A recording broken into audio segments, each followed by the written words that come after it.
Maymuna bu ma dugal Maymuna bu ma wax loolu ma waxul du ma benn nit yow yaa fi nekk di tudd ay nit ay Maymuna nit day wax lu ñu ko wax loolu ngir léegi salaamaaleykum gars yi maa ngi lay ziar baax di nuyu ñëpp ko stress sant pourtant il a raison bu mu ko dugal bamtu na ko bamtuwaat ko bu mu ko dugal déggoo leen ko mu tudd benn tur kon bu mu ko dugal gars yi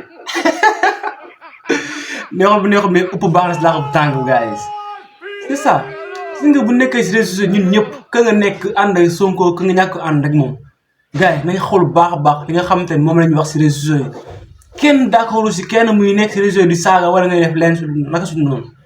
nañ modéré suñu langage tamit mën nga critiquer wax lu neex wax sa xalaat sans pour autant que nga saaga kenn wala nga nekk di sosal nit ki wala nga wax loo xamante ne si bii amoo si benn preuve amoo si benn firnde ñu xoolaat la ñuy wax tamit en tout cas de moom réew baa ngi nii rek waaw jubal jubanti c'est ça amul kenn koo xamante ne dina questionné ñuy saaga te képp ku naan kii la wax garaawul naa da ngay changer tur bi rek nga remplacer ak sa turu doo ko wax sax garaawul juste rek balaa maa terminer dama leen wan benn vidéo ba xamante nag bonus la ça n'a rien à voir ak politique mais bonus la pour ngeen xool ko gi dëkk ak yéen avant ça nag dina ko gars yi abonné na baax pour ñu soutenir ñu matal 50 000 abonnés déjà ñu ngi si 44 000 abonnés. Merci beaucoup les amis, c'est tout pour aujourd'hui, c'est votre frère Tahma, ñu dem xoole bonus bi te dikk merci. waaw